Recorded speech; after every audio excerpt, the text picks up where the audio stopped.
Hai hai, selamat datang kembali di channel Min Donghua. Di video kali ini kita akan melanjutkan cerita Donghua Beta Truck Devon. Ayo nggak pakai lama-lama lagi, kita langsung aja ke ceritanya. Cekidot. Jelas sosok yang muncul dalam kenangan leluhur klan Yuanzhen tidak asing bagi Xiaoyan saat melihatnya.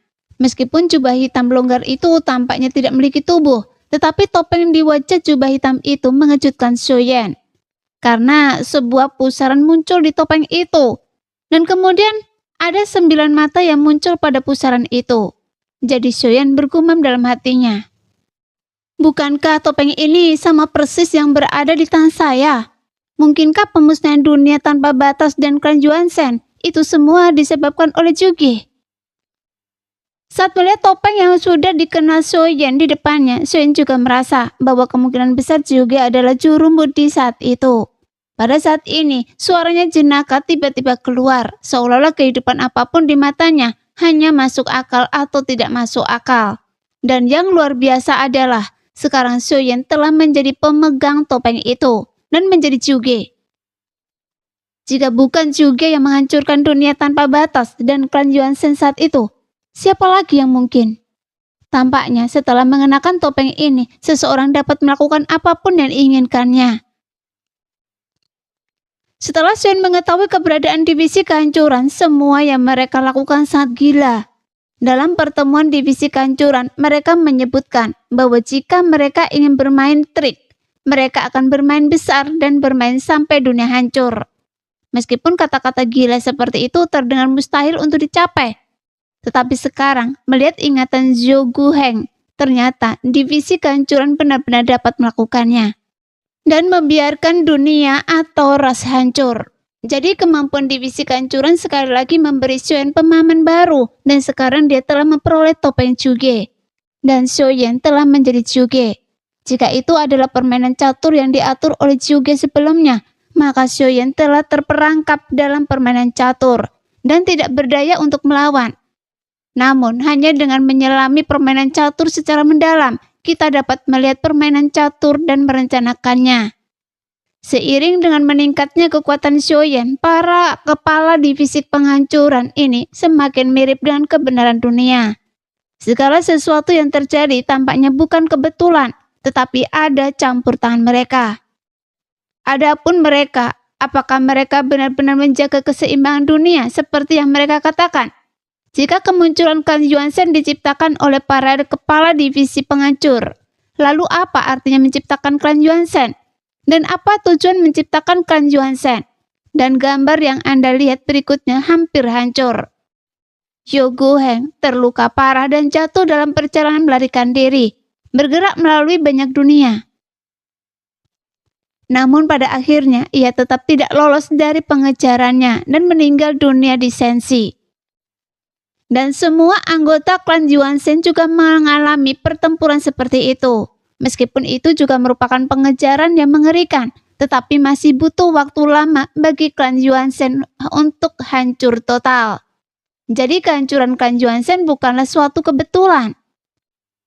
Tampaknya semuanya sudah diatur, setidaknya oleh sekelompok orang yang bertanggung jawab atas kepala divisi penghancuran ini. Pada saat ini, Xiaoyan menenangkan pikirannya dan ingatan Zhou Guheng berakhir di sini. Meskipun masih banyak rahasia tentang klan Yuanzhen yang perlu secara bertahap dicari peluangnya oleh Xiaoyan untuk dijelajahi. Namun, meridian Qisue meledak di tubuh Xiaoyan dan kemudian energi dan darahnya melonjak. Dan sekarang, avatar Yuanzhen pulih ke alam leluhur dan kekuatan energi dan darah terus meningkat. Bahkan Xiaoyan tidak dapat menemukan kesempatan untuk menerobos, dan samar-samar merasa bahwa ada sesuatu yang salah dengan arahnya, yang menyebabkan ketidakmampuan avatar Yuanzhen untuk menerobos. Untungnya, mata Xiaoyan berkedip dengan 2 bintang, satu untuk simbiosis dan yang lainnya untuk bintang kutub, dan Xiaoyan menggunakan kekuatan bintang kutub. Segera Xiaoyan datang ke tempat yang kacau itu lagi, di mana 3 sosok menjulang berdiri. Salah satunya adalah leluhur Yuanzhen kuno yang telah menganugerahi Xiaoyan dengan kekuatan zaman kuno. Senior, bisakah Anda membantu saya memecahkan keraguan saya? Bagaimana alam leluhur yang ekstrim dapat menembus ke alam kuno? Bagaimanapun metode kultivasi klan Yuanzhen terlalu istimewa. Ini adalah teknik pembentukan tubuh yang luar biasa, dan misterinya hanya diketahui oleh klan Yuanzhen itu sendiri. Jadi jika Xiaoyan dapat bertanya kepada leluhur Yuanzhen, dia secara alami akan dapat menemukan jawabannya. Jika Anda ingin menerobos ke alam kuno, energi dan darah ini saja tidak cukup. Anda perlu memahami bakat Anda dan mengembangkan bakat Anda untuk menciptakan warisan Anda sendiri. Suara agung dari leluhur Yuanzhen kuno keluar yang membuat mata Xion tiba-tiba menunjukkan tatapan penuh perhatian. Tubuh Yuanzhen super raksasa hanya bakat saya. Seni bela diri warisan yang saya miliki sekarang semuanya diwarisi dari Yuanzhen lainnya. Leluhur berarti saya perlu menciptakan seni bela diri warisan saya sendiri. Xion bergumam dengan tatapan penuh pikiran di matanya. Alasan mengapa klan Yuanzhen lebih kuat dari generasi ke generasi adalah karena setiap orang kuat Yuanzhen kuno akan memahami hal-hal warisan yang unik, sehingga dapat diwariskan. Jika Anda dapat memahaminya, itu berarti Anda memiliki kualifikasi untuk menjadi orang kuat di alam kuno. Jika Anda tidak dapat memahaminya, Anda masih perlu tenang. Setelah suara itu jatuh, tulang raksasa Yuanzhen menghilang. Kesadaran Xiaoyan juga menarik diri dari bintang kutub. Jadi begitu adanya. Saya perlu merobos alam kuno untuk memahami bakat Anda sendiri dan membawanya ke tingkat berikutnya dalam bakat tubuh Yuanzhen super raksasa. Xiaoyan bergumam pada diri sendiri. Begitu kata-kata itu jatuh, 9 segel bintang di alis avatar Yuanzhen berkelebat liar.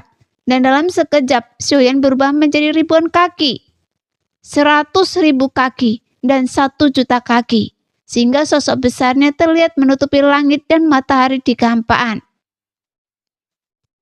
Hanya saja, tubuh Yuanzhen super raksasa sangat besar. Berdasarkan ukuran, semakin besar tubuh saya, semakin kuat kekuatan tempurnya. Dengan bakat ini, saya ingin memahami warisan. Membuat tubuh ini lebih besar lagi. Xiaoyan merenung.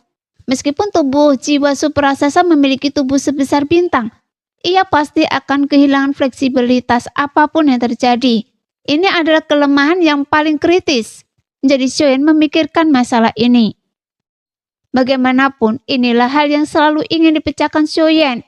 Jika Xiaoyan dapat mengecilkan tubuh fisiknya hingga 10.000 kaki atau 1.000 kaki, bahkan 100 kaki, maka Xiaoyan juga dapat memiliki kekuatan fisik tubuh Yuanzhen super raksasa setinggi 1 juta kaki. Dan ini akan sangat meningkatkan fleksibilitasnya. Tetapi bagaimana dia dapat menempatkan energi dan darah? Xiaoyan memejamkan mata dan merasakan darah mengalir di tubuhnya. Ketika dia menemukan tubuh Yuanzhen super terkumpul, Xiaoyan merasakan kekuatan yang lebih dalam yang terkandung dalam energi dan darah di tubuhnya. Dia bertanya-tanya apakah dia dapat menembus kekuatan alam kuno. Anda dapat melakukan sesuatu yang tidak dapat Anda lakukan, yang disebut berani untuk mengerti. Berarti jika Anda memiliki sesuatu dalam pikiran Anda akan melakukannya. Anda berani untuk berpikir dan melakukannya. Mengubah apa yang Anda pahami menjadi kenyataan adalah pencerahan. Saat mendengar suara itu, Xiaoyan mencoba menekan ukuran tubuhnya tanpa mengubah energi dan darahnya. Dengan cara ini, meridian dan tubuh akan berada di bawah tekanan yang lebih besar. Mungkin situasi ini tidak dapat dipertahankan untuk waktu yang lama, tetapi jika dia dapat merubah menjadi tubuh normal untuk menghadapi beberapa pertempuran. Ketika harus lebih fleksibel, dia bisa menjadi variabel. Tubuh Yuanzhen super raksasa setinggi 1 juta kaki benar-benar berada di bawah kemauan keras Xiaoyan. Dia mulai menyusut dengan kecepatan yang terlihat oleh mata telanjang. Cahaya keemasan di kulitnya dapat mengalir dengan jelas, seolah-olah darah akan meledak keluar. Puluhan ribu kaki Xiaoyan merasakan energi dan darah yang melonjak di tubuhnya. Pada saat ini, tubuhnya telah menjadi 100.000 kaki, tetapi ia memiliki kekuatan Yuanzhen super raksasa setinggi 1 juta kaki. Dan ini adalah sesuatu yang tidak dapat dilakukan Xiuyan sebelumnya. Jika saya dapat membuat tubuh Yansen menjadi biasa hari ini dan memiliki kekuatan sejuta kaki, maka saya pasti akan dapat merobos alam kuno. Gumam Xiuyan dengan penuh semangat. Demikianlah cerita hari ini. Kita lanjut lain hari ya guys ya. Bye-bye. Nah, demikianlah video hari ini. Terima kasih sudah menonton video Min-Er sampai selesai. Sampai jumpa lagi di video selanjutnya. Bye-bye.